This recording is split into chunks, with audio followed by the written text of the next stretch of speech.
Enjoy, everybody. Here we go. Big tech, biologic, internet gateway technologies. That's what we talk about. PatriotSoapbox.com, shows tab. Find this banner. Notes, they're under read, watch, think for yourself. And there's an archive section there from the first show all the way up to current.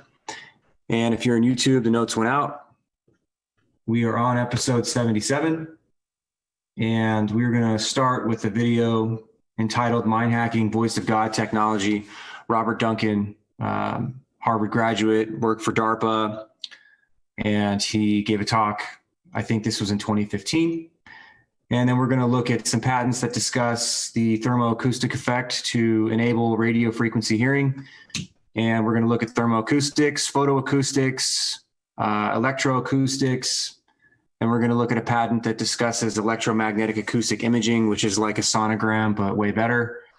And we will move into what this guy talks about, transmembrane ion movement, where they're able to literally control the ionization, which means the polarization and depolarization of your brain cells and your nervous system cells in order to regulate what happens in your nervous system and your brain, up to and including artificially inducing all five senses, which is what this guy will say in his video.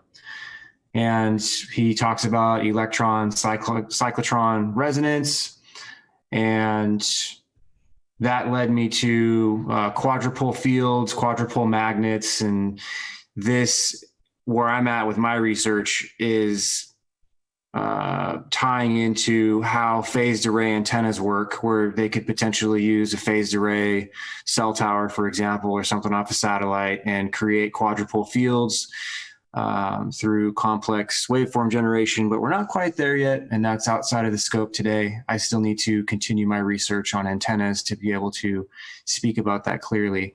Nonetheless, that's where my research ended today, was quadrupole magnets and quadrupole fields. And the quadrupole fields lead to this is basically a quadrupole field where they can generate a magnetic field, a magnetic field, a magnetic field, and have them all interact. There's four of them, hence the quadra, right? And at the bottom of this wiki, it basically talks about these multipoles contribute to the electromagnetic field, and it basically contributes to the gravitational field in the theory of general relativity, causing the so-called gravitomagnetic effects. And when you look at gravitomagnetic effects, then you could start getting into alternative forms of propulsion and whatnot, which that's for a different show.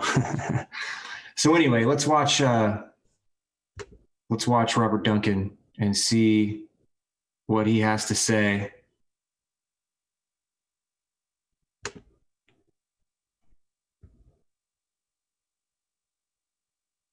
So people know my background from yesterday's speech, that my real specialty is artificial intelligence and robotics, and redefining what human beings will be in the future. And a lot of people find this scary. I don't want to be redefined. I don't like this idea, something that's beyond my control. The very sense of self is going to be altered. Well, you're actually under a lot of control systems, and you have been since birth. So I was talking a little bit about mind control in particular, and something that I worked on that I'm not proud of, but it's called the Voice of God weapon. So, Voice of God weapon. We're gonna do this in chunks, and this is in the notes. So if you want to watch this uninterrupted, then you can get it out of the notes. I highly suggest you download this video.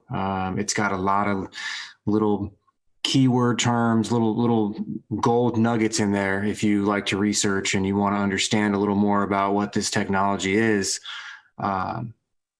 It's all, not all, but there are a lot of keywords in here that he uses that are very useful.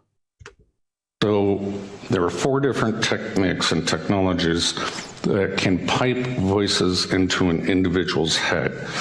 And once you can do that, you can control them using neuro-linguistic programming techniques. You're rewiring their thought processes and brains. And so this gets into what's called offensive information warfare. And they used it, I believe, in the Gulf War to tell the enemy at that time, lay down your guns, this is Allah. And it worked pretty well, because hearing voices which have no direction or sound, you have to assume that it's some spiritual entity. So you can literally look that up. 1991, I believe, Gulf War, voice of God or voice to skull technology, and you could search that. And there's people that have written about this where the United States used these techniques, and a large number of soldiers in Iraq just gave up, came out with their hands up. So it works pretty well. And then, I don't know if I'm going to get into this, but there's something called hyper game theory. How do you, they want to see if they can manipulate people to do things that are irrational, but also walk them to their death. And so you can call it a eugenics program even. And they need to sample all cultures, language throughout the world to define their probability matrices of which tricks, techniques, deception works. Hyper game theory. In order to evaluate the greatest probability of you committing a crime, hurting someone, something, a group, or yourself, up to and including suicide, using these artificial stimulatory effects. And I, for one, believe what this man is saying to my very core.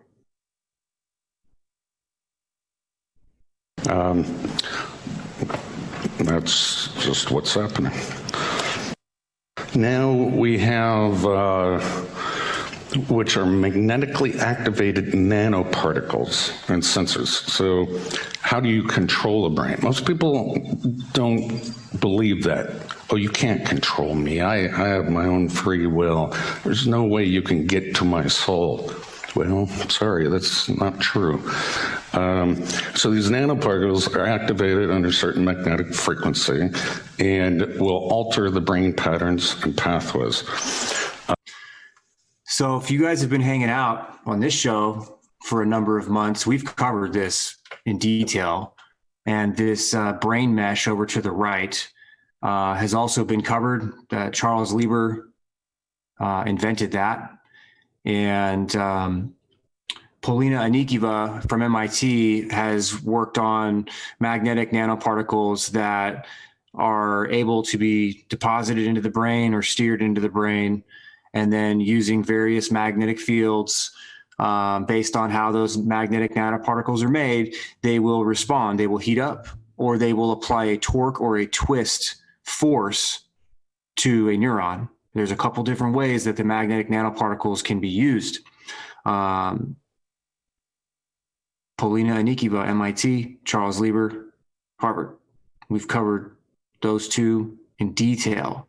They are in the show notes in previous episodes. We will go over nanoparticles again as time goes on, but just know that this is real, and these people talk about it. This guy, DARPA turned activist and prior Harvard guy, and Polina Anikieva talks openly. You can search her name in YouTube, and she gives TED Talks about magnetic nanoparticles and fiber optics and how she's building brain computer interfaces to ultimately connect the brain to artificial intelligence. Recently, my school came out, Harvard came out with what you see here on the right slide is the magnified view of a needle that's injected into the brain and puts the scaffolding over the brain, and then it's read that way at a much finer resolution. So let's talk about a little bit about deciphering the audio and visual cortex. So researchers at the University of California, Berkeley have invented a brain decoder device that's able to work out what you're thinking based on neural activity inside of the brain. Now, they use mostly what's called functional MRIs. But you could use any of these technologies that I talked about. If you're Okay, so they're using functional MRI in California. They did this back in 2008. They put a bunch of students into functional MRI machines and they showed them images and they read their brains. And then they had them start imagining the images and just having normal thoughts. And the computer, artificial intelligence, machine learning, et cetera, after sampling and training with these students over a number of hours without the stimuli, they literally were able to just read their brains. And Mary Lou Jepsen talks about this, and she's a former MIT graduate. She is an expert in holography using light. She worked for Facebook. She worked for Google. She worked in their visual display groups. She's starting her own corporation. It's called Open Water, and she's working on medical imaging techniques that take functional MRI machines and put them in a form factor like an ace bandage or a ski hat. One of the side effects or the additional uses of the technology that she's developing is synthetic telepathy, whereby she's putting LEDs that are used in cell phones for things like facial recognition and piezoelectric ultrasound transducers in a hat or in an ace bandage. And the combination of sending light and ultrasound into the skin, and in this case in particular the brain, they are able to stimulate and they are able to read from the brain down to a single voxel, which in their view is approximately 1 cubic millimeter. And what she's saying is that her technology that is coming online now is basically able to provide complete and total brain-computer interface with a wearable like a ski hat or an ace bandage. Again, her name is Mary Lou Jepsen. You can look at her company. It's Open Water. Search Mary Lou Jepsen in Open Water, and she gives talks a few times a year. And over the last few years, she's becoming more and more open about discussing this idea of synthetic telepathy using her devices, and that's using light and ultrasound. And she quotes what Dr. Robert Duncan's talking about, where a group in California and universities in California, they decoded the brain using functional MRIs. And before we go any further, I want to show you the nanomagnetic particle stuff. For those that have not been listening for months, if you go to humaninternet.org, I have an entire section on nanomagnetic particles, and it's under nanotechnology and it's magnetic nanoparticles. And underneath here, you will find patents that discuss ways to manipulate neurons, whether they be in the nervous system or the brain. And they're all here. Independently, magnetically multiplex heating of portions of a target. They're talking about a brain or something in the nervous system.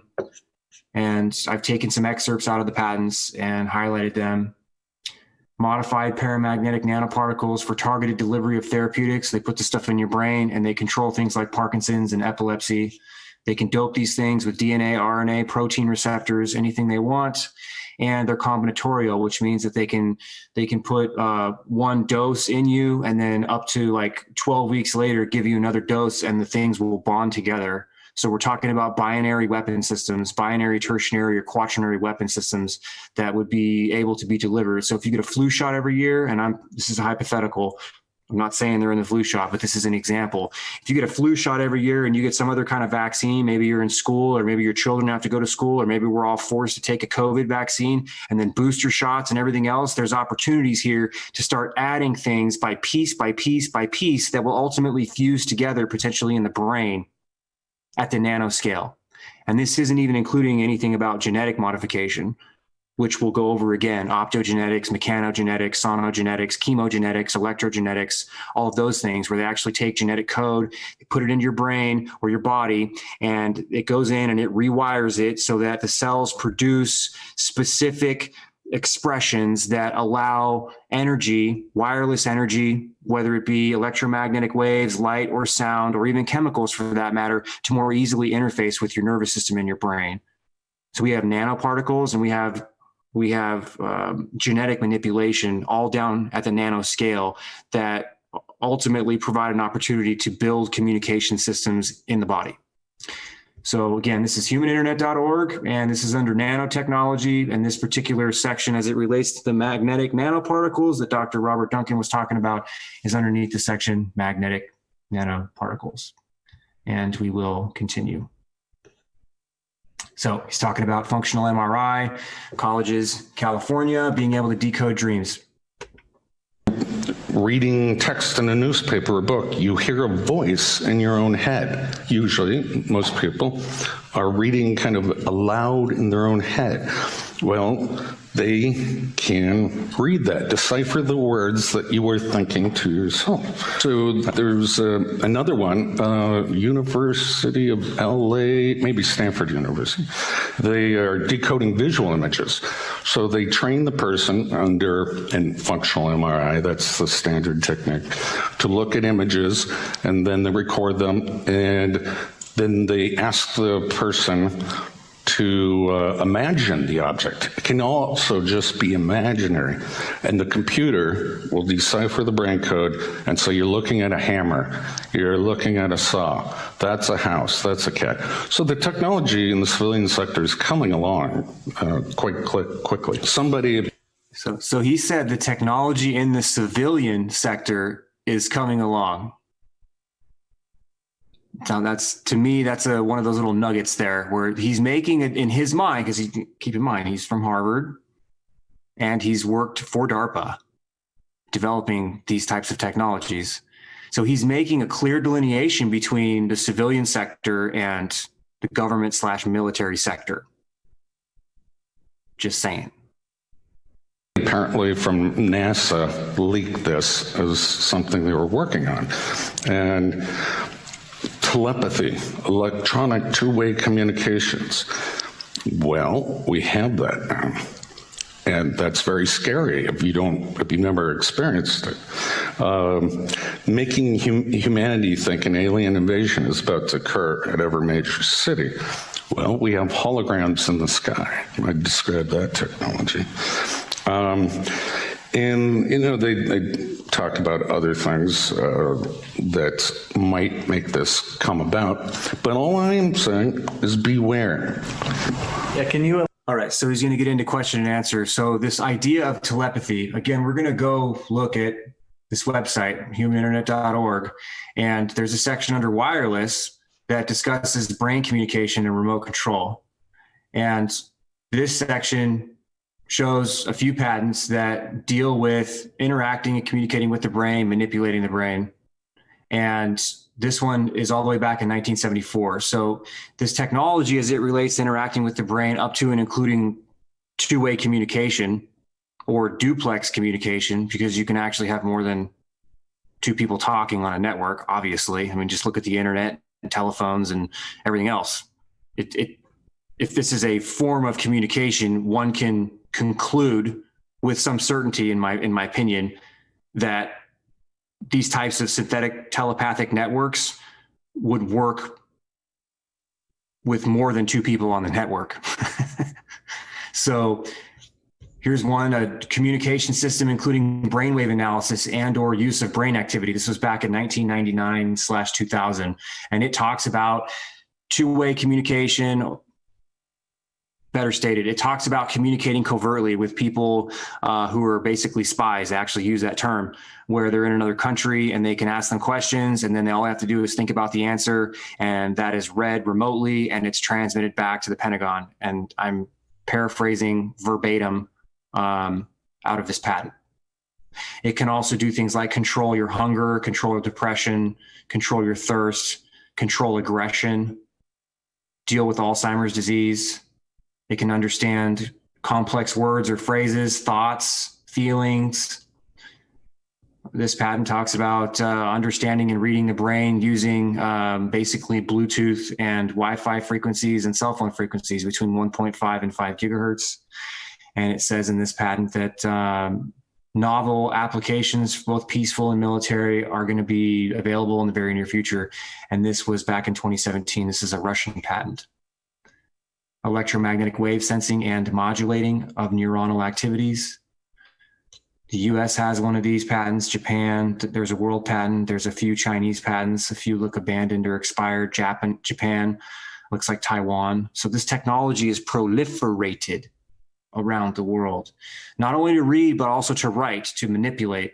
This one discusses reducing the fighting strength of an opponent, where they can send electromagnetic waves into your brain and dump sleep hormone into your brain so you instantly fall asleep. You can imagine what would happen if you're flying an aircraft and you get hit with a directed energy weapon system that turns your brain off and makes you go into a deep sleep.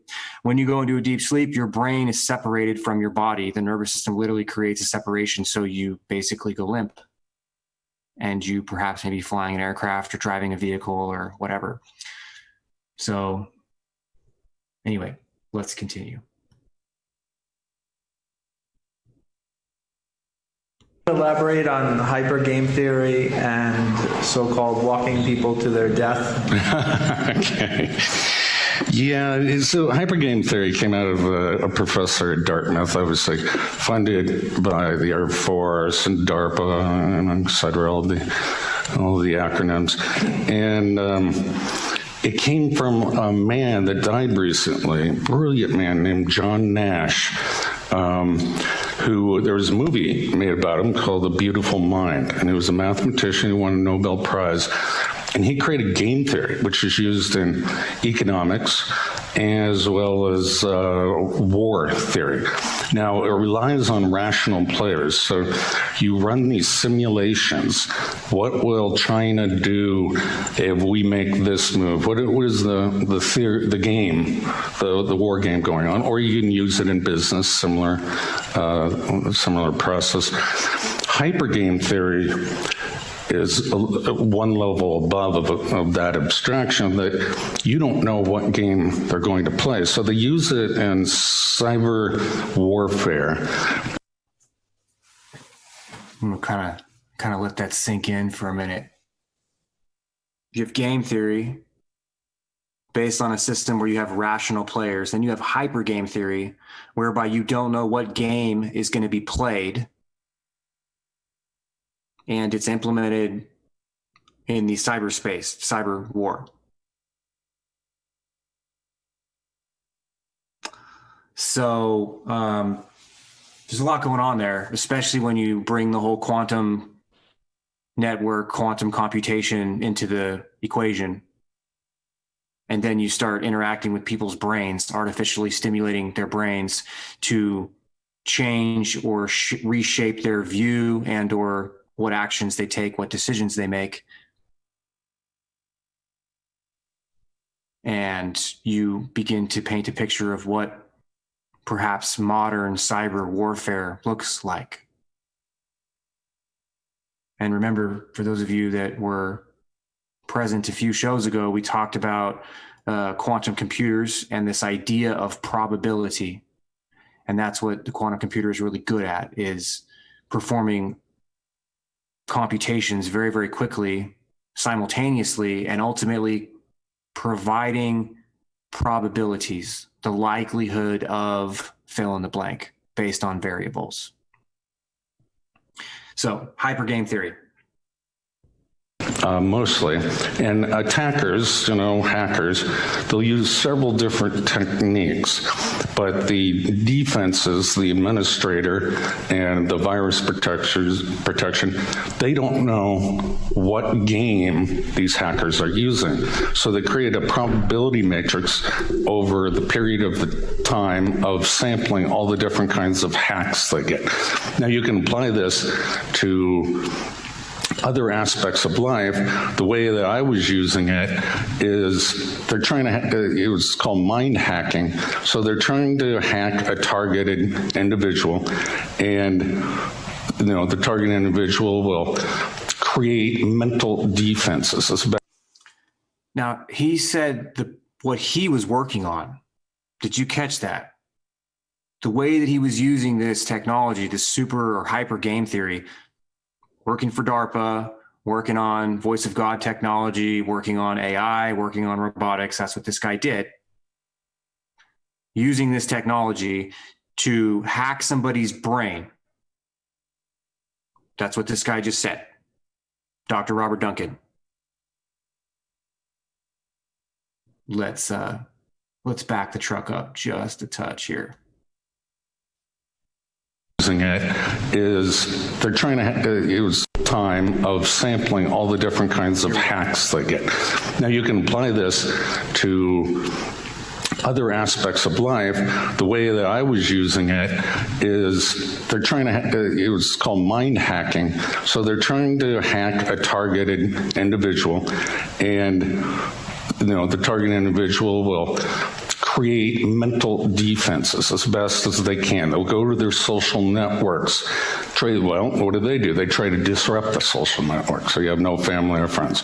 It's a back and forth game that they're trying to find out the maximum probability of death, and the example that you use, where you'll commit suicide or you'll harm somebody, become a Manchurian candidate. Okay, so he said to mind hack somebody and increase the probability of that individual becoming a Manchurian candidate, harming someone else, harming others, or harming self. And then he made reference to that was an example that was given or a scenario posed by the audience, which means that there are other objectives. And when you think about the sophistication of this technology and how it can be applied in a sophisticated way in, let's say, geopolitics, you want to get something done internationally. You need business lanes open. You need oil prices fixed. You need to collaborate with your buddies in the commodities markets so you can set the price of gold every day using these kinds of technologies. It's not just as a weapon. It can also be a very efficient, effective tool, because you don't really work on any of the commercial networks. So all of these illegal or illicit activities potentially never are even able to be discovered, because the currently acceptable, currently used forms of investigation, or forensics for that matter, don't even touch this realm of possibility. Anyway, let's continue. Or something like that. So it's huge database of probabilities across all the variations of mind. The human genome, I think we have, I'm going to get this wrong, so I'm not even going to say it, but a finite in the hundreds of thousands of different genes across our species. And we mapped them out in the Human Gene Project. Well, now it's the Human Mind Project, the Global Brain Project. President Obama just recently funded a whole bunch of scientists to decipher the mind. Well, our previous president, same thing, George Bush, said the same thing. They're trying to decipher every possible thought and uniqueness due to culture and language and whatnot. Okay. The Brain Initiative funded in 2013. That was like a public rollout of it. You just heard him say that President Bush was also working on this objective. Now we're back to 911, folks. Now we're back to this idea of taking these technologies that were already in motion and turning them inward on the US population for spying and looking for terrorists. And one can sort of extrapolate or surmise or guess that perhaps maybe they would be creating the very boogeymen that they're saying that they're protecting the American people from using these very same technologies. I see school shooters out in chat. That is exactly right. I've got a quick question. Just to confirm, you said you were a little bit embarrassed, ashamed that you'd worked on a project called The Voice of God. Yeah. And to your understanding, it had been used in the Iraq War, but you worked on it. Can you tell us what the name of the project in the military as it was being developed was and how much was spent on it? Oh, no, I wasn't interested in budgets or names, but the nickname was Voice of God. But it goes under a lot of different names, different variations. And so let me talk about some of the technology. It's called the microwave hearing effect, which with directed microwaves, this was discovered by a guy named Frey, and they're not totally sure what the mechanism is, but they hypothesize that the brain expands ever so slightly with this energy, heat energy, that gets conducted to the inner ear. There are.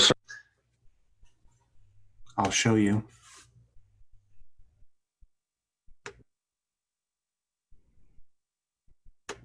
Air Force. Apparatus for audibly communicating speech using the radio frequency hearing effect. U.S. patent 6587729B2, and an additional method and device for implementing the radio frequency hearing effect. U.S. patent 6470214B1. This is in 1996. Can anyone out there in chat tell me when the Telecommunications Act of 1934 was revised? Anybody?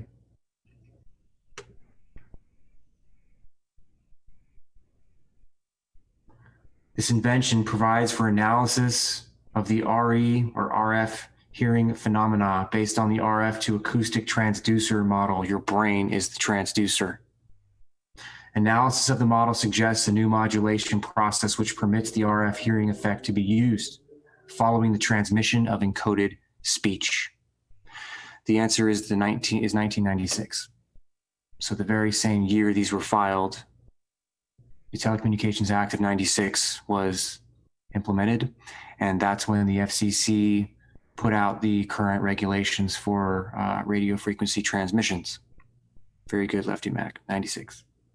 The modulated RF signal is demodulated by an RF to acoustic demodulator, that's your brain, that produces an intelligible acoustic replication of the original input speech.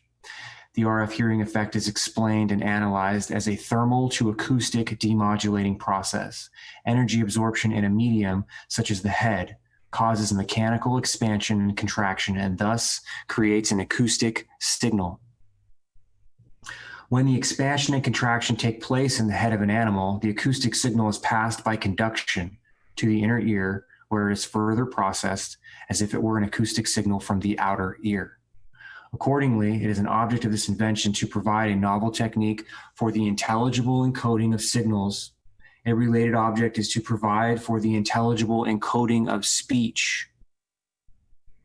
Another object of the invention is to make use of the radio frequency hearing effect in intelligible demodulation of encoded signals, including speech. Another object is to suitably encode a pulsed radio frequency carrier with an amplitude modulated envelope, such that the modulation will be intelligibly demodulated by means of the radio frequency hearing effect.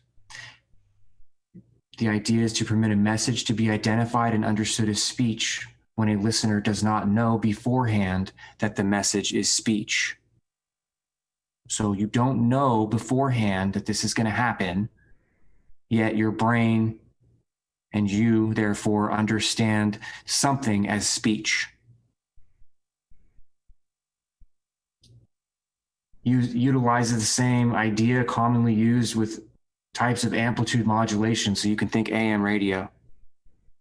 Another implementation is by digital signal processing of the input signal through the modulation of the RF carrier. That's pulse modulation. We will go over these techniques when we start looking at 5G and we start looking at how they send information around wirelessly: orthogonal frequency division multiplexing, quadrature amplitude modulation, along with the fast Fourier transform. We will discuss these things as time goes on. Let me show you search terms if you would like to look at them. Thermoacoustic, that's what that patent talked about. It's a thermoacoustic effect. And what thermoacoustics does is it creates a pressure wave when electromagnetic waves, or when heat for that matter, when heat is applied, in this case to tissue, it'll expand and contract. That expansion and contraction creates an acoustic wave. And there used to be a picture down here. It's okay. Not a huge deal. But it talks about creating pressure waves, standing waves. And talks about different penetration depths. And all of this has to do with the way, in this case, how microwaves penetrate the body and how they're modulated, how they're polarized, what their amplitude is, what their frequencies are, what their pulse rate is, what the length of their pulses are. All of these things come into play. And all of these things have been quantified and itemized. So let me see if I can give you another example here. Photoacoustic imaging is the same general idea, but instead of using electromagnetic waves, for example, they use light. And it's the same thing, where they use light to heat up tissue and ultimately create waves. Photoacoustic microscopy, where they literally create sound waves using your own tissue. And then they use like a sonogram, like you'd read a baby with, right, on mommy's tummy. That would pick up the acoustic waves, the pressure waves that are generated from the tissues expanding and contracting or resonating. And I could show you that. This is electromagnetic acoustic imaging.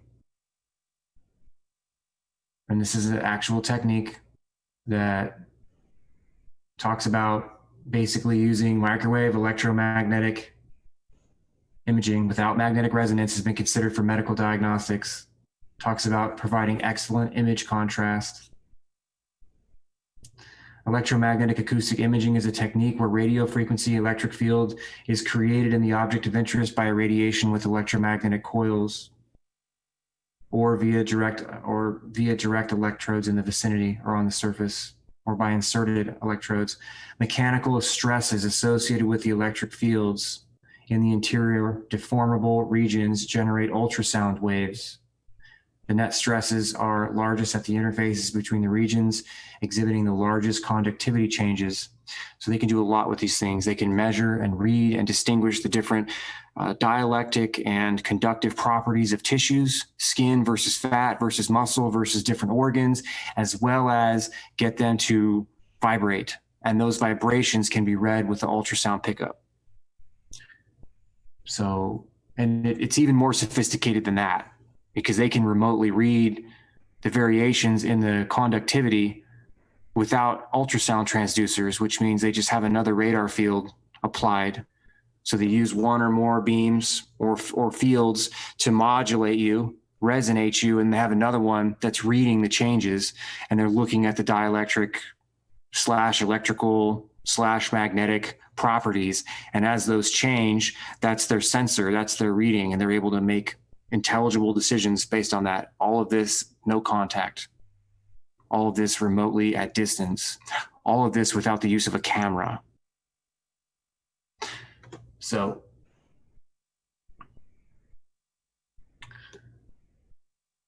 here we go. We will continue.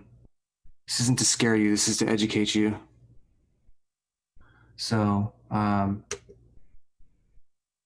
ultimately we get our arms wrapped around what it is we're dealing with, and then we can start having people held accountable for the crimes that have been committed, and prevention of this type of technology to be used as a weapon, because this type of technology has the opportunity to put humans in a renaissance.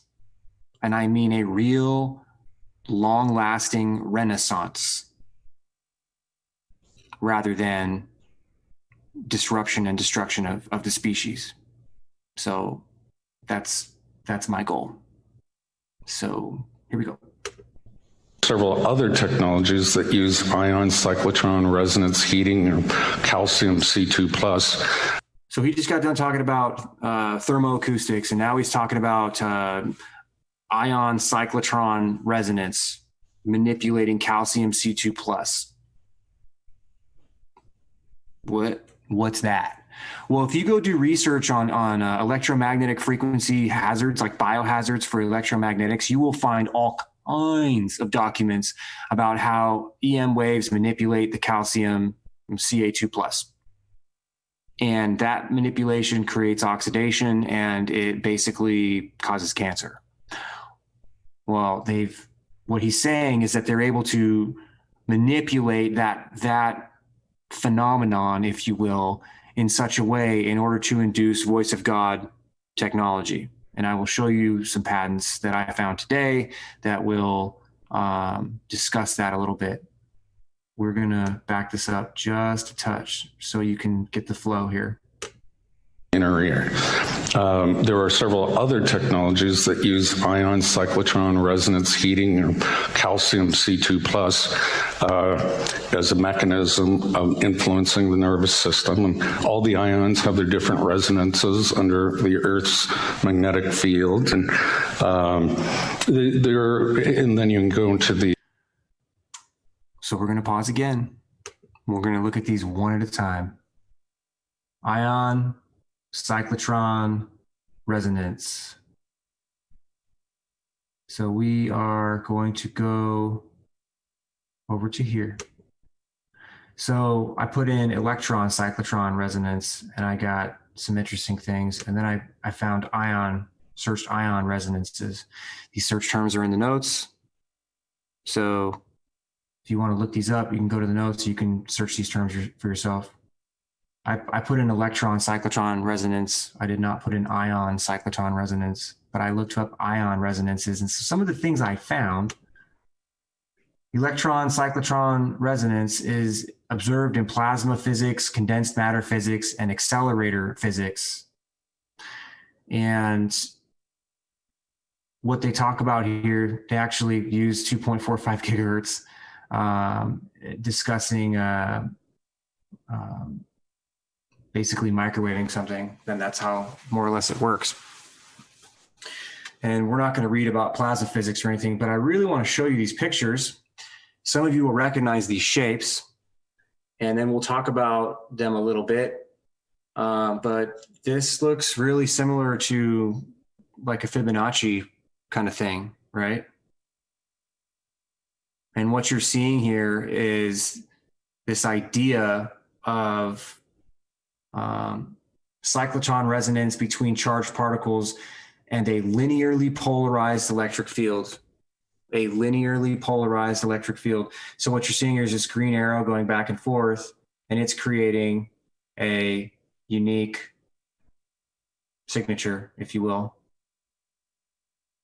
Same thing up here, right? And this one over here is an example of a circularly polarized electric field. And what you see here is the green arrow is going in a circle, and it is a function of these arrows that are going up and down and left and right. And so these circles look a little bit different. They're shaped just a touch differently. But the idea here is that when you're dealing with the propagation of energy, it comes out in 3 dimensions. It's not just flat.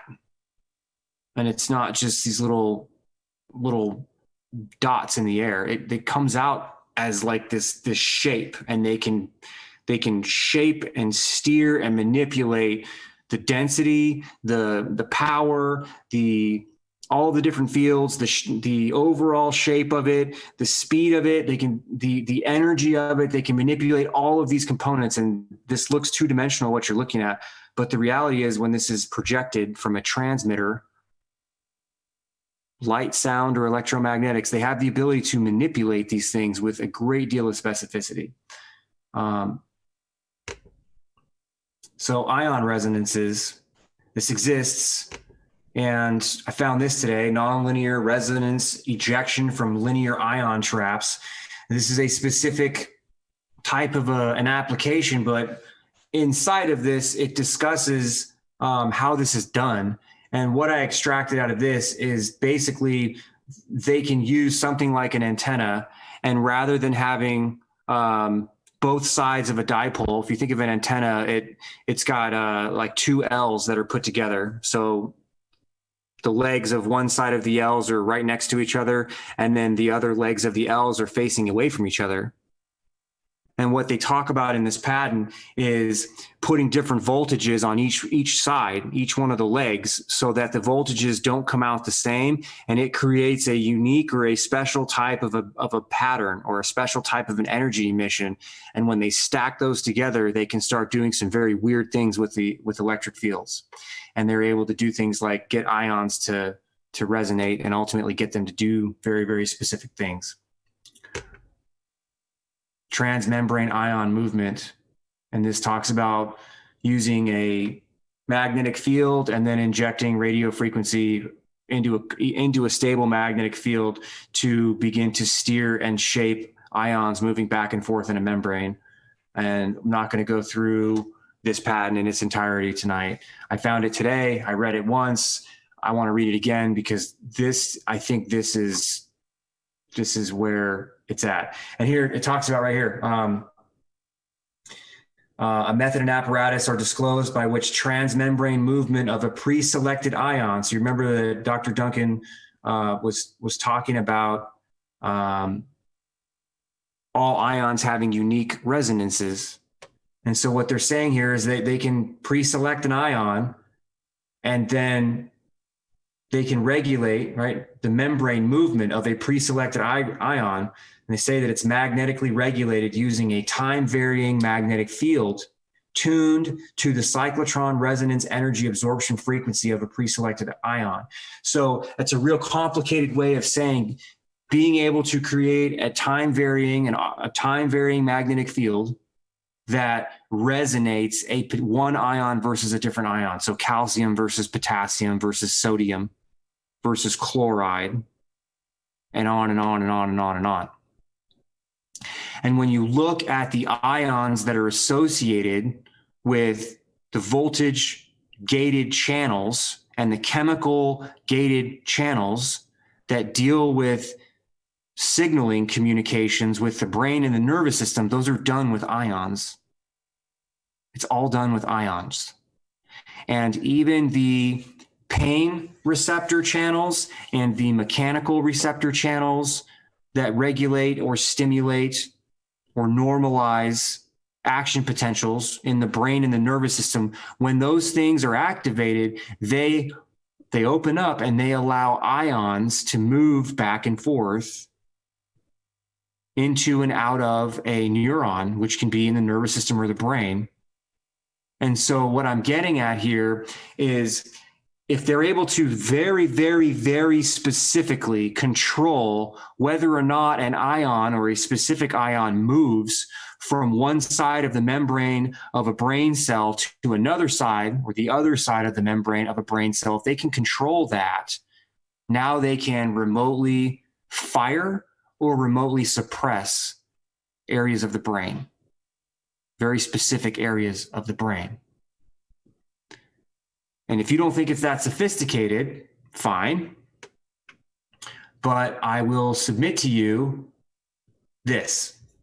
This is also on humaninternet.org, and it is a category that I put in here, BrainQ Technologies, and this is under Bioenergy Interface. You can find it as BrainQ Technologies. And if you go here and you search resonance, you will find that what this this group of patents, this company is into, is finding the unique resonant signature of structures of the brain and the nervous system and neural pathways. So it says here in this particular patent, right, a method and a device for enhancing brain activity, computer readable medium. Okay, so something that's got a database, is adapted to instruct a transmitter, which in this case is a coil. We're going to learn a lot about coils as time goes on. They are abundantly available in your phone, and so are inverted planar F antennas, which, come to find out, they're able to kind of do the same general thing. When we start looking at wireless energy transmission, we'll get into that as time goes on. Anyway, so the transmitter, which is basically some type of an electromagnetic transmitting device, is able to provide a resonance effect, thereby inducing newly generated brain cells to migrate towards a brain tissue area. One example. So your brain reproduces brain cells, and what they're talking about in this particular patent is having the ability to get the correct resonance effect in order to steer and control where that brain cell, that newly formed brain cell, goes in your brain. It also demonstrates the nervous system frequency as one of the factors governing the activation of the nervous system. So what they're talking about here is finding nervous system frequencies and ultimately interacting with the governing functions of your nervous system. I forgot to mention, this BrainQ company is out of Israel, and Google is funding them, just so you know. This technology can identify brainwave frequencies which can be associated to a specific disorder of the nervous system, which means they can locate anything they want or very specific components of the nervous system. And the appropriate brainwaves are utilized in the recovery treatment, so they can artificially induce brainwave patterns to assist in treatment for nervous system disease or diseases of the brain. They can subject a patient to an ongoing series of electromagnetic exposures and supplementary treatment, and then targeting the nervous system, which is with the need to be enhanced or treated. This is important. The fact that each region or system in the brain has its own operating frequency, critical when we're looking at this idea of resonance. So Dr. Robert Duncan was talking about ion cyclotron resonance, where they're looking at the specific resonant frequencies of ions, which are the chemical components that regulate whether or not a neuron fires in the brain or the nervous system using resonance. And I'm showing you patents here that discuss identifying and interacting with a region of the brain, and we'll see later up further down, a particular neural circuit or a piece of the nervous system based on these things having their own unique resonant frequencies, their own unique resonant signatures. This means that the transmission of an electromagnetic wave does not have to be targeted to a specific region of the brain. Instead, the transmission of a particular frequency over the entire brain will exert an effect on the relevant nervous system alone. Therefore, the nervous system having different operating frequencies will not resume and therefore will not be active in response to the transmission. So what they're saying is, they can just irradiate your entire body with a specific modulation scheme using electromagnetic waves, and they can activate specific structures of your brain or your nervous system. It does not have to be a laser pointer into a particular part of your brain. It has to be the correct resonance of your brain or of your nervous system. And it goes on and on and on. Like I said, all you have to do is search resin, R-E-S-O-N, and you will find every word, every time resonance or resonate or resonating will pop up on this BrainQ page. that's on humaninternet.org. And these patents are remarkable. If this technology proves viable and is then released to the masses for therapy, paralysis, this thing talks about regrowing nerves, therapeutic electromagnetic fields for all kinds of things. Talks about using a coil, antenna, or another conductor, right, to manipulate or interact or create an electric field or current in the nervous system. And it uses an infinitesimally small amount of energy, as low as 10 Gauss. It says right here, maybe below 100 Gauss, 50 Gauss, or maybe below 10 Gauss. And you can look up what a Gauss is relative to a Tesla. And I believe it's like 1,000th of a Tesla. Oh, I put a link right here. Let's see what it says. 10 Gauss is 0.001 Tesla. So we're talking about infinitesimally small magnetic fields that, if applied to the human organism at the right resonance with the right modulation, meaning creating the right environment, electromagnetic or magnetic environment, it takes an infinitesimally small amount of energy to actually manipulate the human organism. And this is why cybersecurity is so important, because this falls well below what the maximum exposure limitations are as it relates to the regulation of RF energy on the human organism set forth by the FCC and other national and international bodies. We're talking about 0.001 Teslas being able to resonate structures of the brain and the nervous system to induce an effect. Just wait until we get into all of the antennas that are on your phone or your mobile device. And we wait until we get into wireless energy transmission that's coming. It's coming. I'll show you one more and we'll get back. Well, this isn't the one. Electromagnetic wave sensing and modulation of neural activities. United States, China, Japan, Taiwan, there's a world patent.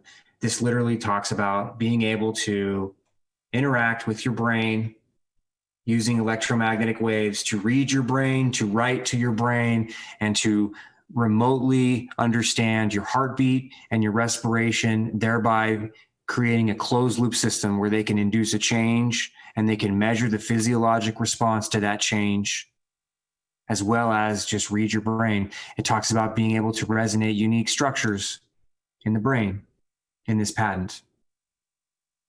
And it also provides a little bit of an explanation about a neuron. Talks about ionic polarization. Talks about the changing in the permittivity, varying the ion concentrations results in dynamic nature of the dielectric. And under externally applied electric fields, the energy taken from the applied field and stored in the dielectric forming a polarization density varying according to the neural activation status from a strong state during the synchronized neuronal activation in repolarization to a weak state during the synchronized neural activation in a depolarization.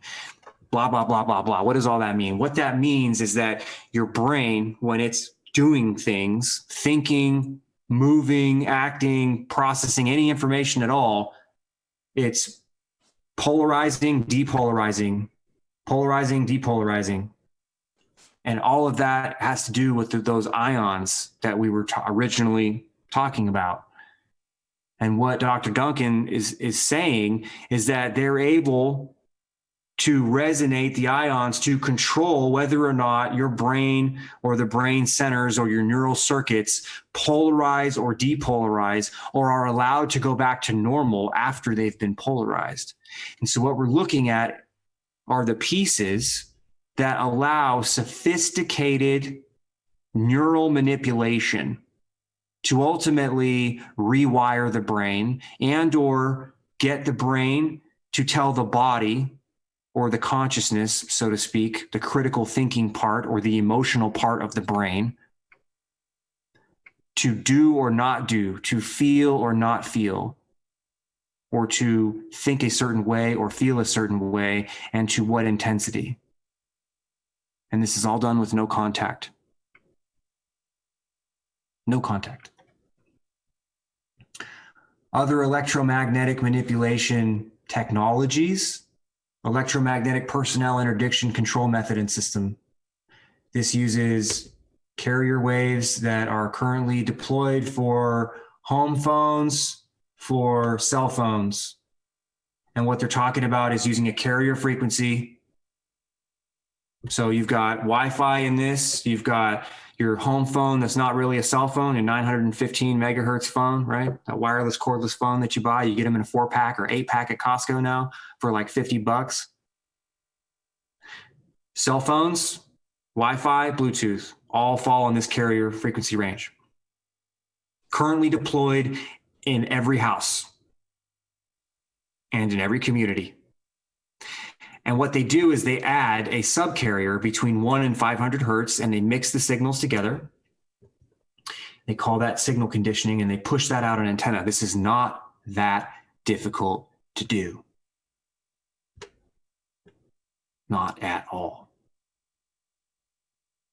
And what this patent talks about is interacting with the body to create severe motion sickness and provide the psychological effects of helplessness.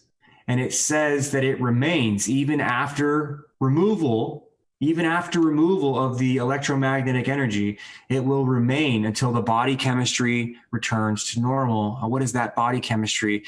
That is the normalization of all of those ions going back to normal in all of your cells after they've been artificially stimulated and pushed around by electromagnetic waves, pushing the ion current. What this is showing you is an electromagnetic wave forcing ions to go one direction versus another. And this is a viable technology for non-lethal weapons, non-lethal applications. And it talks about that in this invention. There is a long-felt need in the military and law enforcement for non-destructive stun-type weapons that would remotely incapacitate a hostile warfighter, terrorist, or criminal suspect, ineffective for a period of time without permanent damage. It talks about the human vestibular system that's in your ear. And this patent talks about affecting the calcium or potassium ions, thereby impacting the rate of the ion flow and the ultimate pulse rate of the cells, which has to do with your balance, the orientation of your body, and nausea, and apparently a feeling of helplessness. It says that it can negatively impact the system and disrupt normal, smooth, and striated muscle functions. Well, that means that your heart, and it means your muscles, like your biceps, triceps, hamstrings. That's what this patent is saying that it's capable of doing. It can incapacitate you, as well as interact with your psychology, make you feel helpless. It doesn't stop with feeling helpless. They can make you aggressive. They can make you passive. They can make you euphorically happy. They can make you horny. They can do just about whatever they want. Let's get back to Dr. Robert Duncan.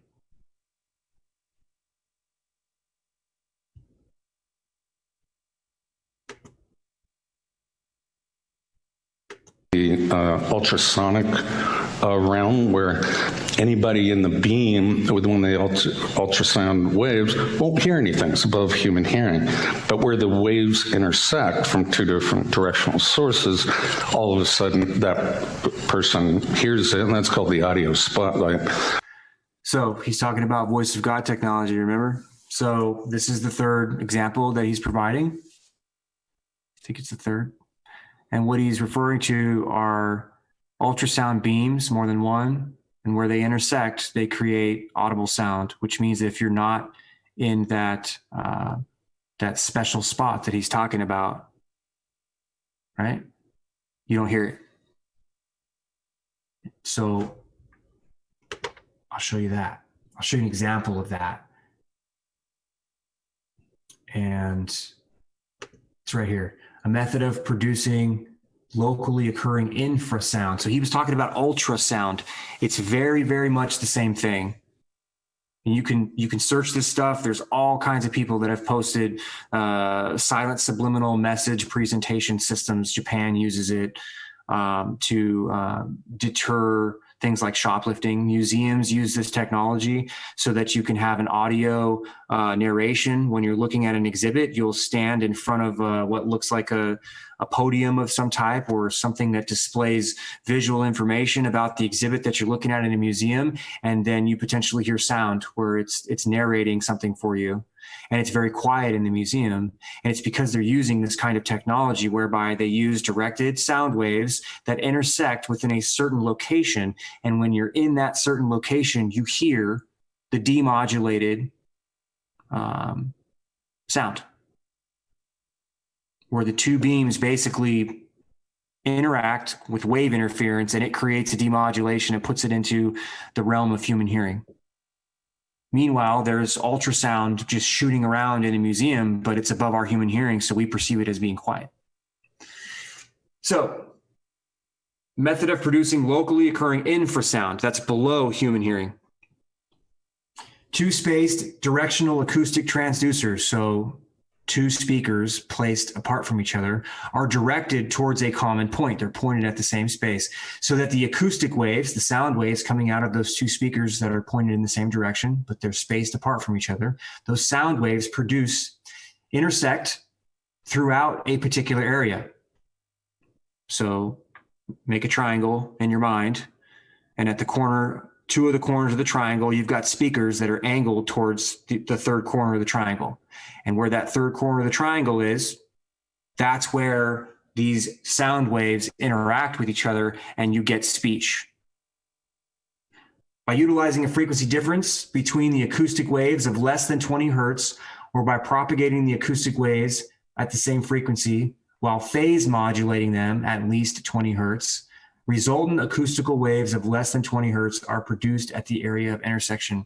Now, we're not going to read about all this, but the point is that these are viable technologies, and this was patented in 1969. These are viable technologies that are in use. They have patent citations at the bottom where other groups cite these things, right?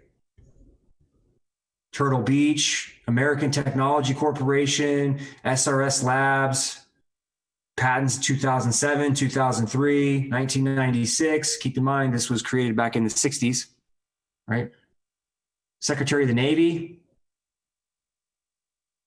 And when you start modulating sound, for example, especially down in these frequencies, down in the lower hertz, you can start directly interacting with organ systems and other things. Our body functions in these frequencies. So just know that these exist, infrasound as well as ultrasound. And this idea being that you can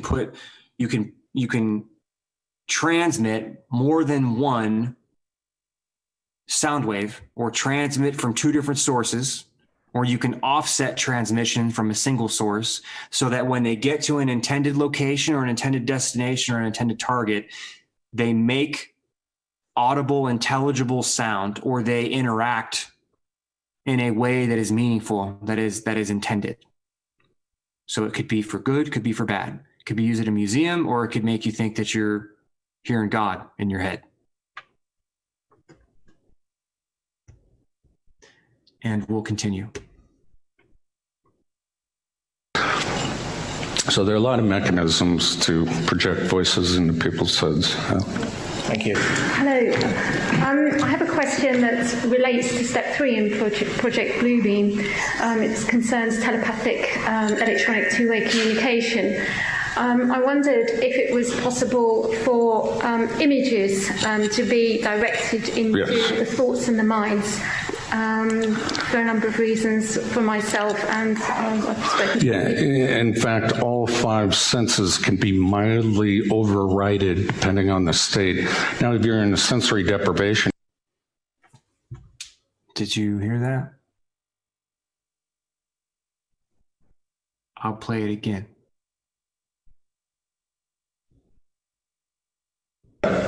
person hears it, and that's called the audio spotlight. So there are a lot of mechanisms. Telepathic electronic two-way communication. I wondered if it was possible for images to be directed into Yes. the thoughts and the minds for a number of reasons for myself, and I've spoken. Yeah, in fact, all 5 senses can be mildly overridden depending on the state. Now, if you're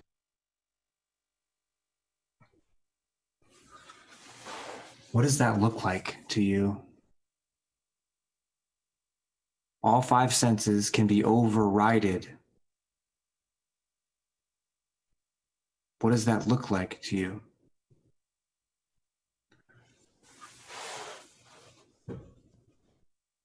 We're gonna look at something here.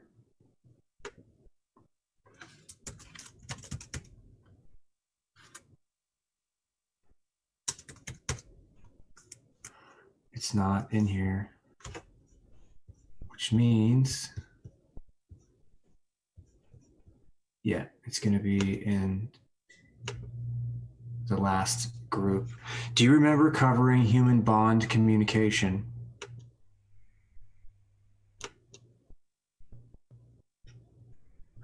And the reason I ask this question to you is because China is selling it.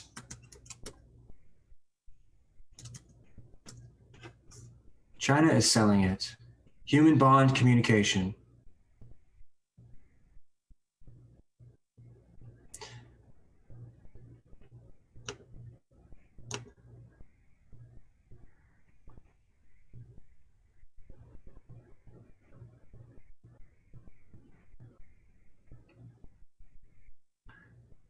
Human bond communication is a novel concept that incorporates olfactory, gustatory, and tactile, as well as visual and auditory, that will allow a more expressive and holistic sensory information exchange through communication techniques for a more human sentiment-centric communication. All 5 senses.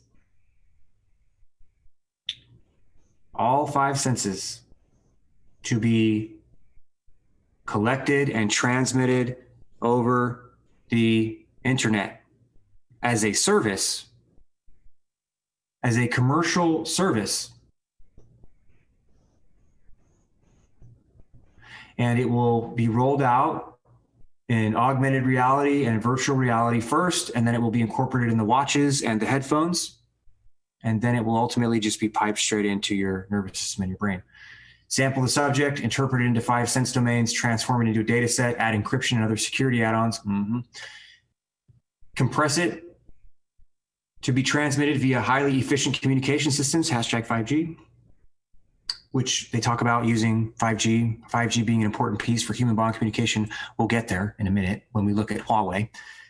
Use the compatible communication medium for transmitting the information and then receive the information at the receiving side, meaning put it back into the person. And so here you go. Here's an example, very basic example. You have all these seducers. So what does the beach smell like? What does it sound like? What does the salt taste like as the wind, mists your face with a little bit of salt water? And, what is that? Do you feel the warmth of the sun? If so, are there clouds going by? And if there are clouds going by, do you feel the sensation of the sun sort of ebb and flow as the clouds go in front of the sun and then the sun peeks out around the cloud again? Do you feel the sensation of sand? Right? All of everything. Do you have the images piped into your brain, transmitted into your brain, stimulating the visual cortex? Keep in mind that Dr. Robert Duncan said that your senses, all 5, can be mildly overridden This was back in 2015. This is a commercialized technology, or a technology that will be commercialized, whereby all 5 senses are transmitted over the internet, just like sound and video is today. And what you see here is smell, taste, and touch that look like they're put on the wrist like a cute little smartwatch. You see that? Cute little red square right there. Human sensory explicator, meaning it can extract and insert neurologic code into your nervous system through your skin.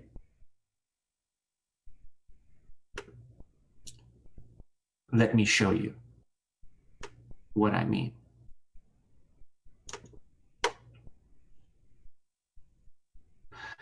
Do you remember this? This watch that is able to transmit thoughts over the internet or Wi-Fi? It's from FearLogic. It has the form factor of a watch, which means all the electrodes and the antennas necessary will fit in a nice, sleek, sexy Hermes Apple Watch, or a Galaxy Watch, or whatever Samsung's version is, and the others, and on and on and on. And Amazon's coming out with a smartwatch too. Why? They're putting these things on your body. Why? Because they want to read your physiologic information. And I will add to that, in my opinion, they want to stimulate your nervous system and your brain. What do I mean by that? What I mean by that is, in this patent, it says the receiver device uses digital signal processing to encode and digitize information as a neural message that is then injected into the person's peripheral nervous system. By way of example, methods of magnetically, right? Which means transcranial magnetic stimulation of the visual areas of the occipital cortex, indirectly modulating neural activity through rapidly changing magnetic fields. These are coming from antennas in the watch. Wait until we talk about antennas, folks. Coil antennas and inverted planar F antennas are what I have been looking at when I have time. And they can do some very, very, very amazing things, like generate nice, clean, stable, constant magnetic fields, which then can be modulated. The second way, right, that's the wireless version. Okay. This is the coil antenna, or some type of antenna that they're talking about. Antenna in the watch. You also have the electrodes on the watch. These little dots right here are simulating the electrodes. And this right here is a coil. And they're simulating this being an antenna that's able to pulse magnetic waves in order to read and in order to write neural code into and out of your brain. And in the example they provide is being able to inject a neural message into the peripheral nervous system through transcranial magnetic stimulation of the visual area in the occipital cortex, indirectly modulating the neural activity through rapidly changing magnetic fields, or electrically with an array of sensors on or under the skin, which are the electrodes, right? Or haptically stimulating the nerves, which means with force, tapping, or interacting with them, getting them to twist and turn, which we can look at those technologies like the nanotech stuff that induce neural activity that can interpret signals such as hello. These methods can also be used in combination as a neural stimulation method to exchange information between brains directly in neural code. So they read one person's neural code, it gets translated into a digital format at the watch, in this case, smartwatch in this case, proprietary in this case, but yeah, whatever. Then it's transmitted over the internet, commercial, Wi-Fi, whatever, transmitted over the internet to another watch, which then converts the digital information back into neural code that the wearer will understand. So in this case, they're explicitly stating that this technology is able to interact with the visual centers of the brain. That was the point of showing you this. And what I am showing you here is that this thing to me looks like something that would then be able to interact with the smell center or the taste center or the feel center. Let's get to China and Huawei. Human bond communication. 2017, London. This is not the right one. Hang on, it's this one. That was Huawei's 5G white paper. It's also a good read. This is also not the right one, but this is important to show you because this is the actual event that they had. June 13th, 2017 in London. This lady, if you remember, she used to be global communications for Huawei. She is now the primary liaison between Huawei and the United States government in America. This lady, Joy Tan. And she took that role when the CFO was detained in Canada. I forgot her name. There's an article in here about it.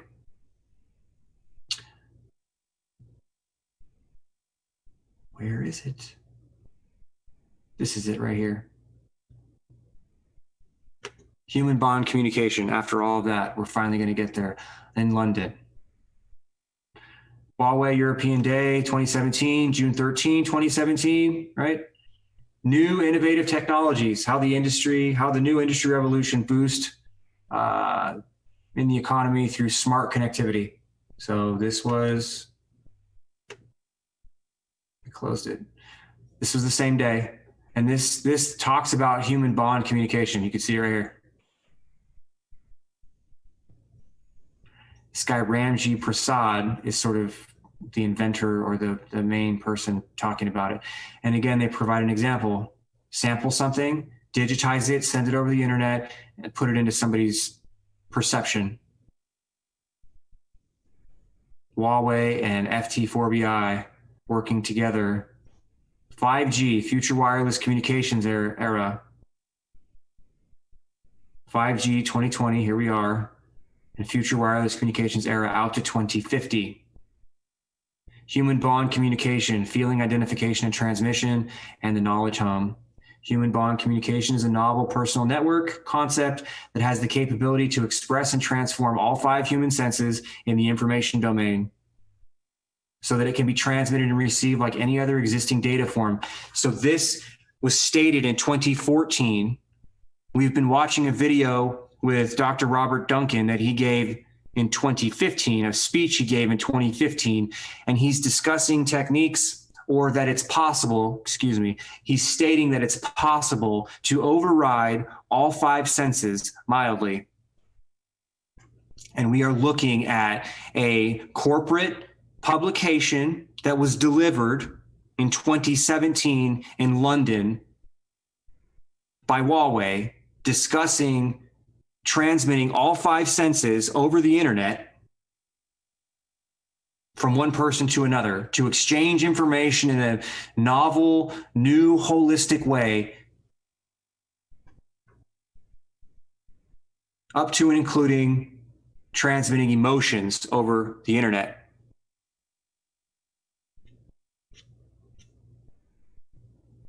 And this idea of a knowledge home where these things are all your smart devices are connected, your thermostat, your computer, your security system, you name it, and all of them transmit wireless energy. And all of those transmissions can be mapped and tracked and therefore then potentially be used to create these electric and magnetic fields that can go in and control and manipulate the ions in your brain and or thermoacoustically manipulate your brain and or stimulate your nervous system. Any part of it. any part of your brain, any part of your nervous system, because all of them have unique resonant frequencies. And if you can map all of these signals as they bounce around through the environment, and you understand what their properties are and their characteristics are after they bounce off the couch and then the plant and then the ceiling and then off the wall, and then nothing but net into your brain, then you can begin to see how it's possible, perhaps, to take military grade technologies that were turned inward on the United States post 9/11 to then deploy over home networks after you have convinced the world at this point that wireless smart technology is the way to go. And so everything has a connection. It's super simple to set up, and you don't need to call the phone people anymore to wire your house for sound, so to speak, because you just press a button and it automatically connects.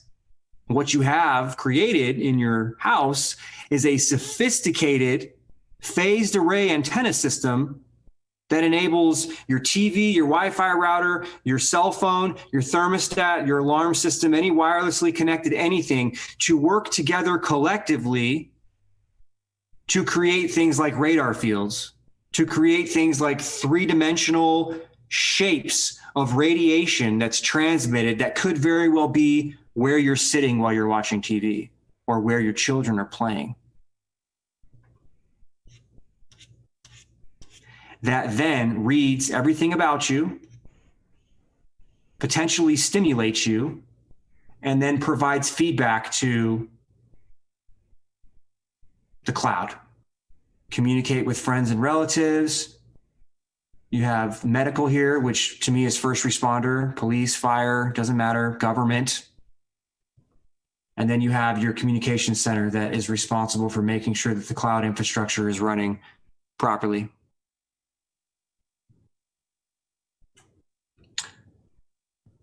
All five senses, contact or no contact. I've given you plenty of examples at this point.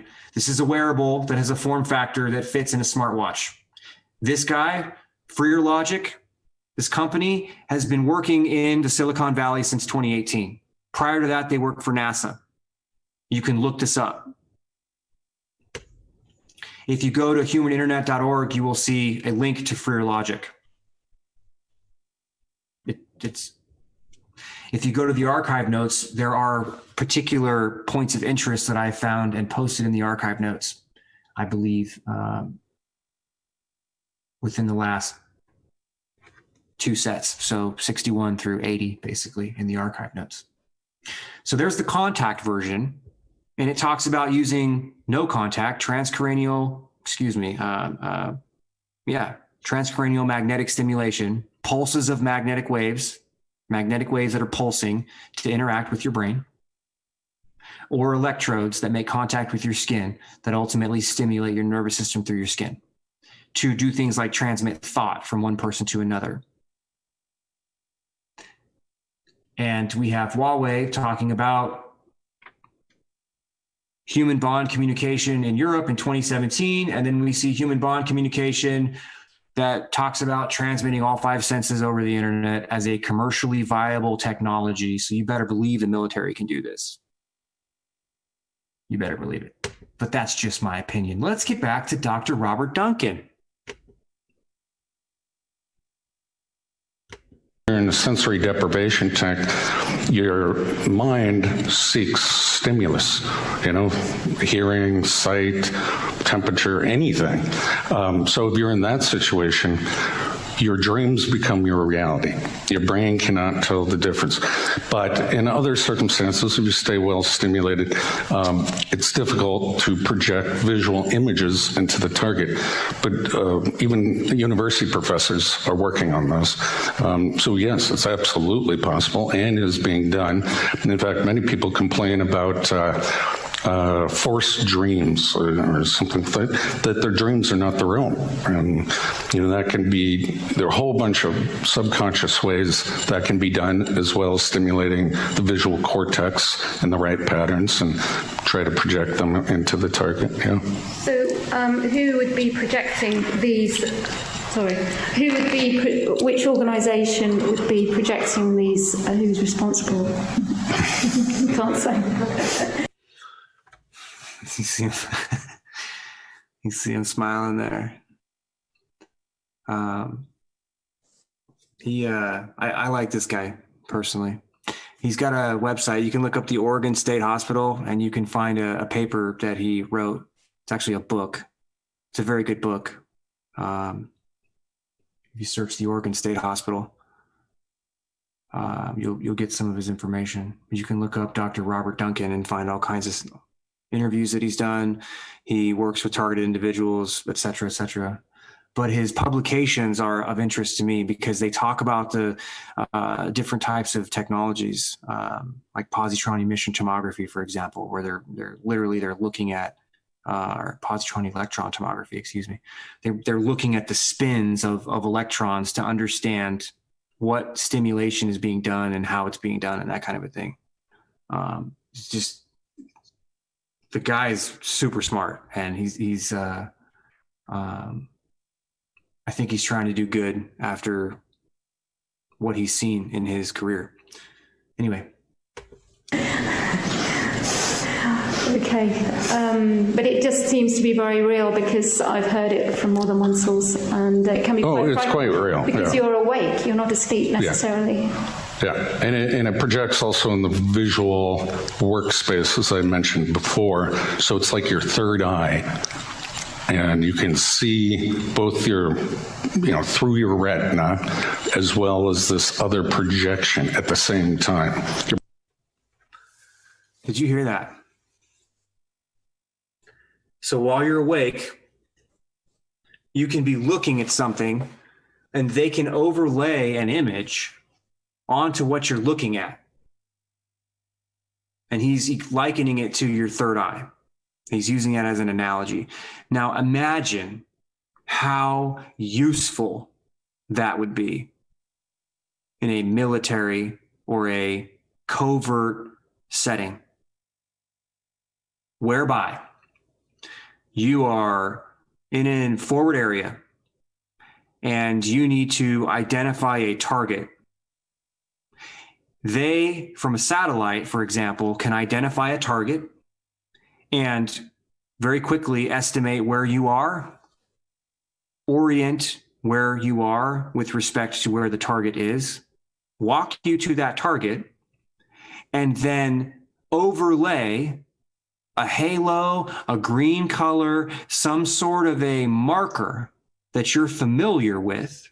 After training, you would know what to look for. So when that sensation occurred, it would be easily identifiable.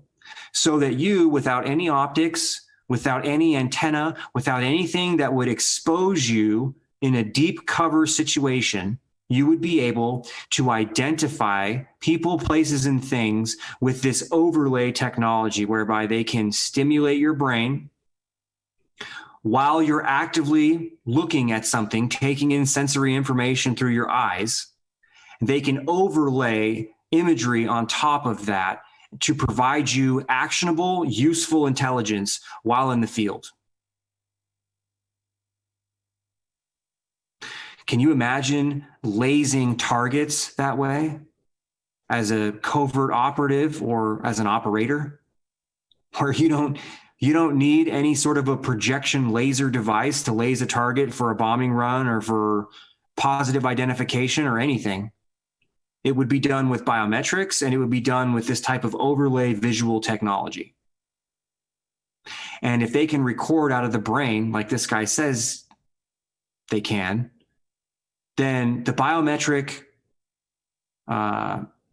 uniqueness, the biometric signatures of two individuals being in the same place at the same time, with the general characteristics being known of a target, and then extraction of an observer's brainwaves to then recreate that image on a screen that is of likeness of the target. Putting all of those pieces together, you could then potentially get some verifiable percentage of identification where you know with some certainty that the person of interest is the person that individual, your operative, was actually looking at or interacting with.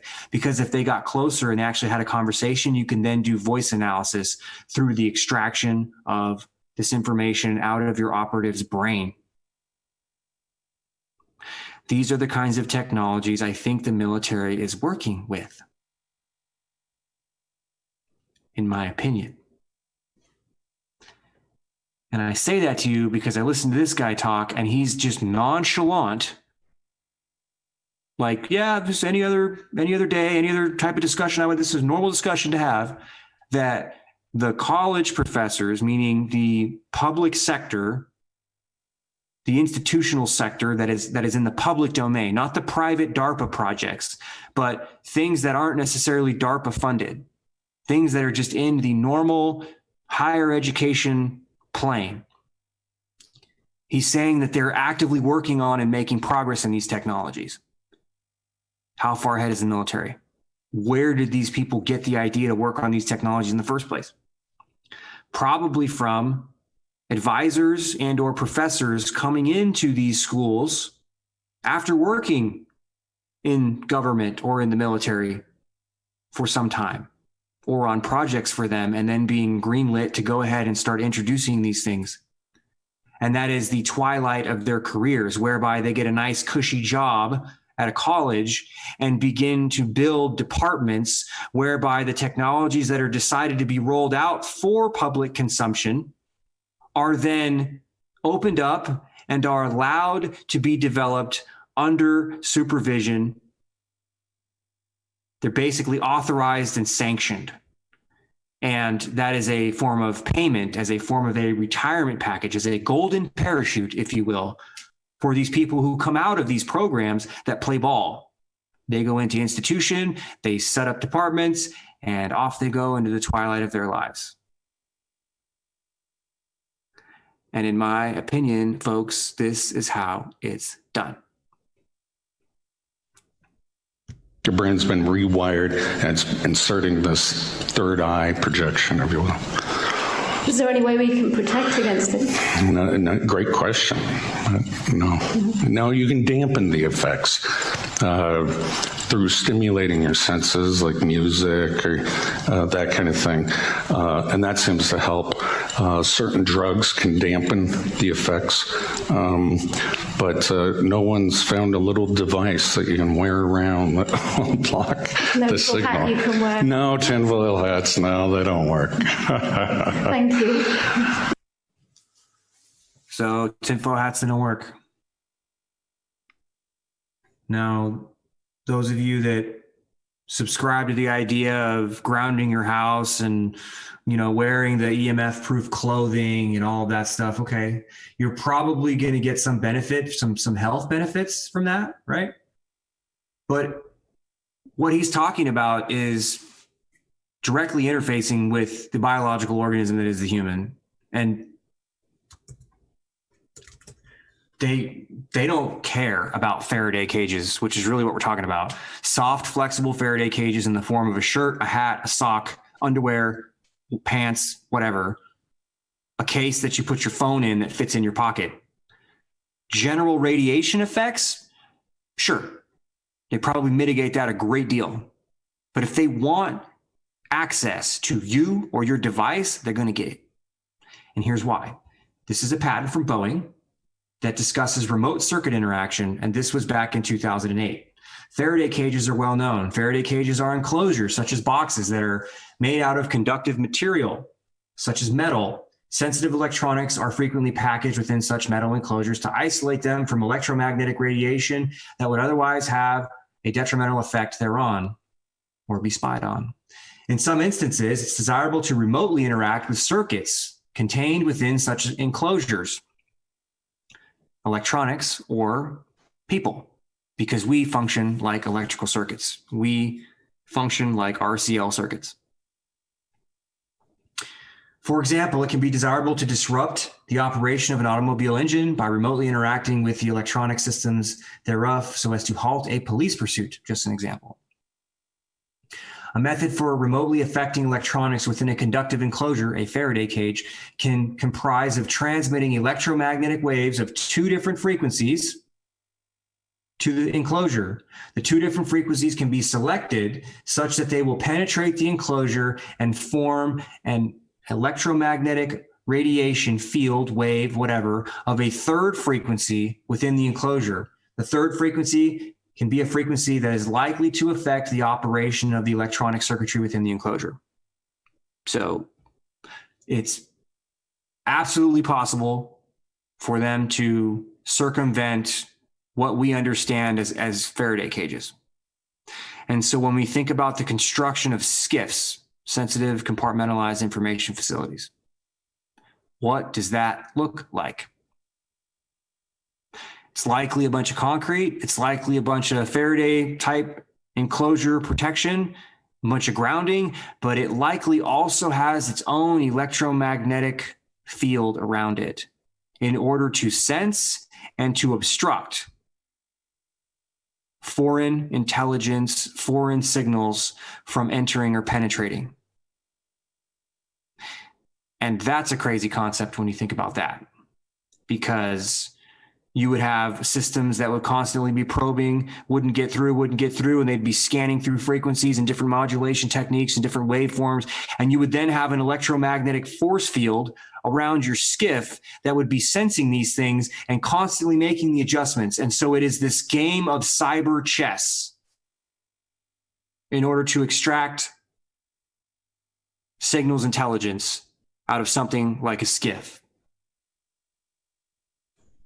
But for people like you and me, you have that little block it pocket, it's not gonna, if they want in your phone, they're getting in your phone. It's that simple.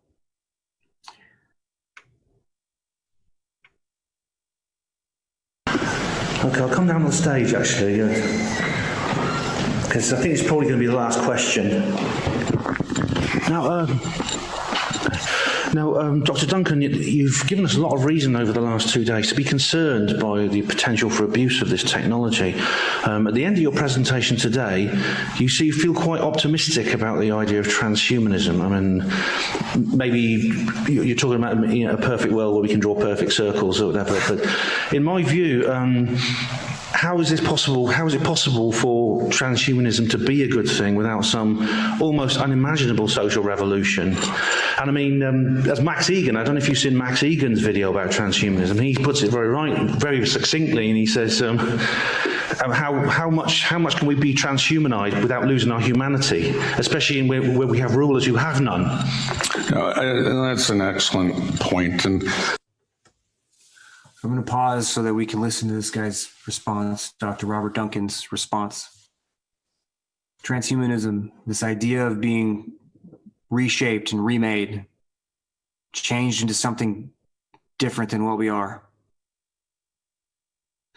And the argument there in some of his other talks was that we're already augmenting ourselves. When you look at things like tattoos and piercings and makeup and specific types of clothing and there's many different ways you could try to quantify and understand what human augmentation or human modification looks like. And from that perspective, that's where I think he's ultimately going to frame his answer, where this idea of human evolution doesn't necessarily mean that it's dark and bad, but it's happening nonetheless. So let's see what he has to say. That's why I try to ask more questions than I answers. It has to be a social revolution. I mean, that's the only way it could be accepted by society. But this is so gradual within our generations that it will become more and more acceptable. So people walking around with Bluetooth, headsets, well, now we accept that. They look like the Borg, and so slowly this will eventually be rolled in, and we won't give it another thought. When a child is born, we genetically engineer them, with blue eyes or whatever they. Some might argue, though, that the technology we already have. The technology we already have is sort of cutting us off from each other. I mean, I'm guilty here myself. I apart from my family in my hometown and the men I live with, I know one person. But I have thousands of friends online, so maybe. So is that just a redefinition of how to be social? What is a friend on Facebook? You know, and how often you talk to them? You can't shake their hand, you can't hug them. You know, I don't know. This is something society is going to have to deal with. This is a social revolution. There's a lot to unpack right there. So what is it going to mean when we can start exchanging kisses and touches and emotions like we exchange a thumbs up or a heart or a fire sign or whatever little emoticon you want to use, whatever GIF you want to use, whatever cliche representation of a feeling that you want to use with today's tools, when those are replaced or supplanted with being able to convey affection, disgust, tolerance, empathy, lust, fear, hate, aggression, discontent, happiness. What's that going to look like? Are your friends in chat? Are your friends on Twitter, on Facebook? Are they going to be more of a friend than they are now when you send them a heart or you send them, blowing kisses or fire or thumbs up or a strong arm sign or a megaphone or whatever? Is it going to be any different? I submit to you the answer is yes. It's going to feel different because it's not going to be just a visual sensation that's just passing by. It's going to be a physical sensation along with maybe a tactile sensation. And when I say physical, I'm talking some other type of sensory experience. So it could be a sense of touch, it could be an emotion, it could be a smell. It could be any number of things that are sent in combination that convey to you the way someone else perceives the moment, whatever that moment is. And the argument there is, what's the difference? If I can embrace somebody in a hug or give them a kiss or smell their hair, if all of those things can be sent into my brain and my nervous system over the internet, and they're not around me physically, but they choose to have that type of interaction, when that technology is possible, what does our society look like?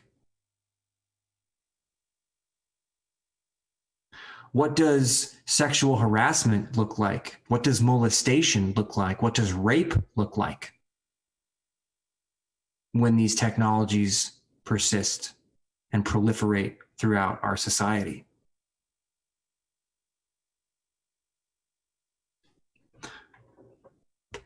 Occurring right now at a very rapid rate.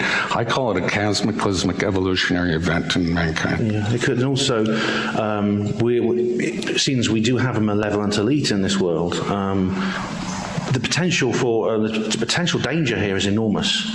It is, and I think there may be an agenda to depopulate the world. Oh, I think there is. Yeah. Okay.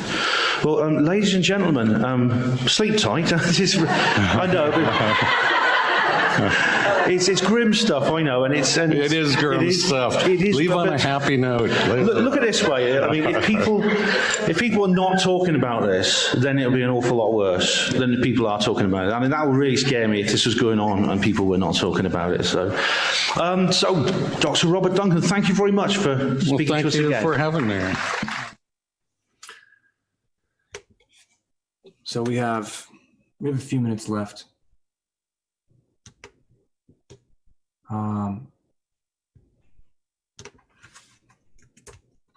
Let's search for Dr. Robert Duncan.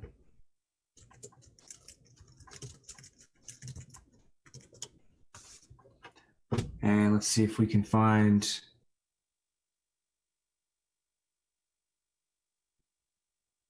what I'm looking for. Yeah, whistleblower on brain hacking. He's been on Coast to Coast AM. This was him a long time ago. Who's Special Forces, actually. Project Soul Catcher is a book that he wrote. And he has, I think, a second one out too. And this is his Wikipedia page. Let's look for the Oregon Hospital.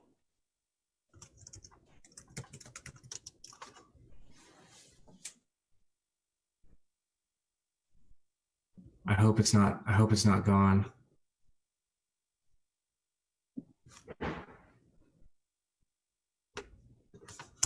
Because there's a download there that I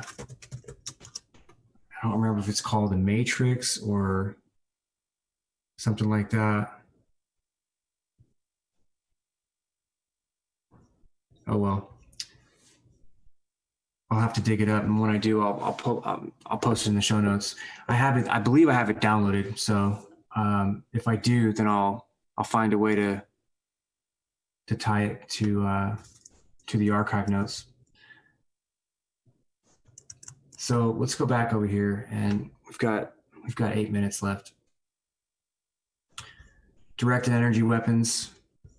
We'll go over these as time goes on, but this is really the heart of what we're moving into. We're moving into energy systems that are going to create an ability to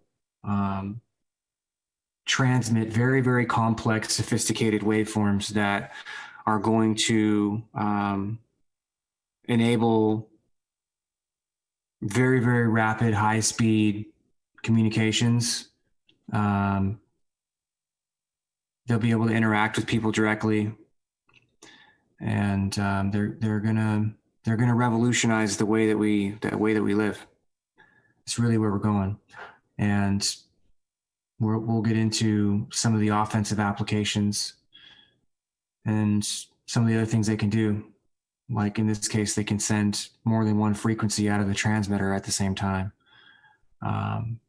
which can do some very interesting things. What else do we have?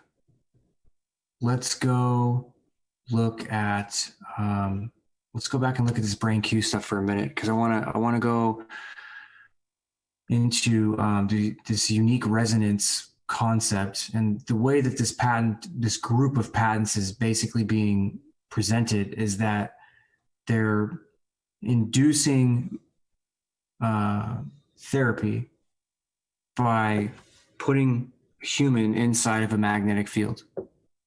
And it's a special, when I say special, I mean it's just a sophisticated, stable magnetic field that can then be tuned in such a way to interact with the body. What it says here is that it facilitates restoration of function in the brain and the nervous system after trauma, stroke, and spinal cord injury using coil antennas, any other type of antenna, or some other type of conductor.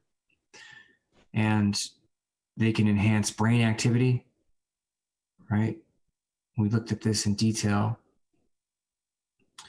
They can stimulate the brain or different nervous systems of a subject by means of the resonance effect between the frequency of a magnetic field directed to the subject and the natural brainwave frequency of the brain or the nervous system. And what they're talking about here is characteristic frequencies of electrical impulses traveling in the brain through neural networks, chemical pulses across synapses at predetermined wave frequencies. The present invention for the first time provides a means of resonating the information signals and frequencies at which these informational brainwaves are propagated, so they can read and write the way that your brainwaves actually function and signal inside your body.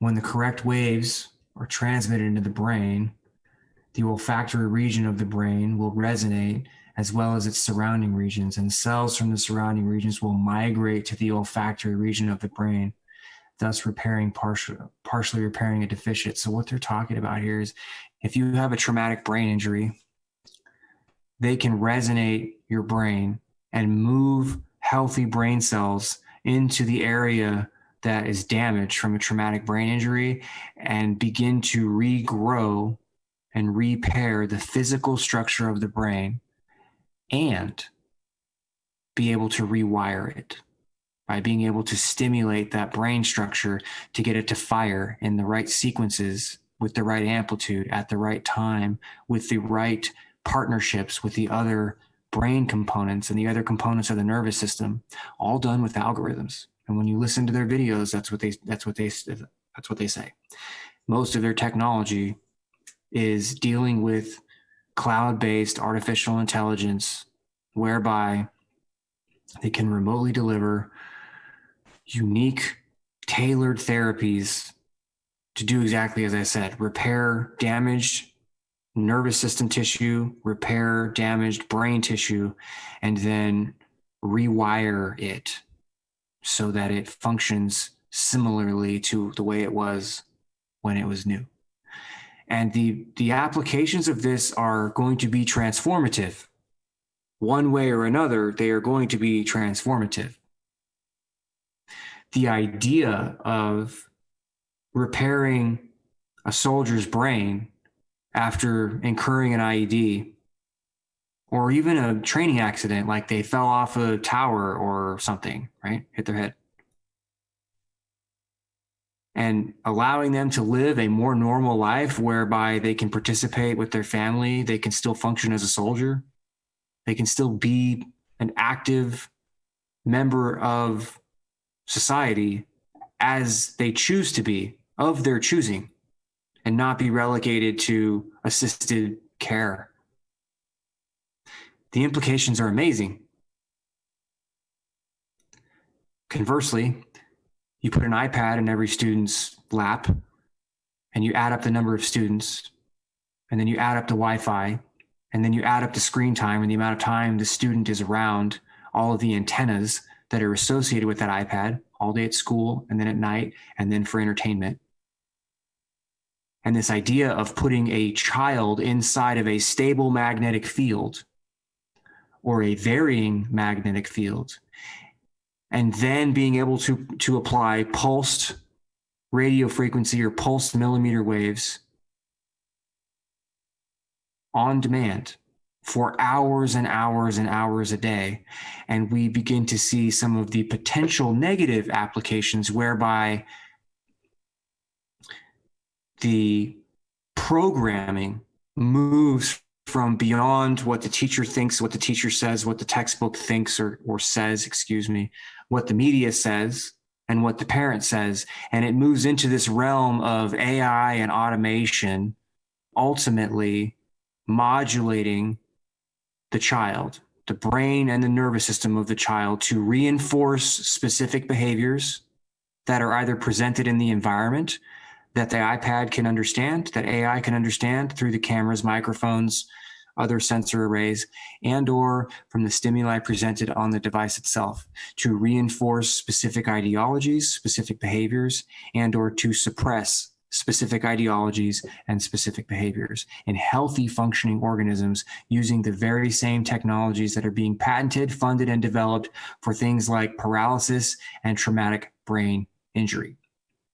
And the choice is up to us to decide what we want in our society. What are we going to accept? And then who are we going to hold accountable when human rights are violated?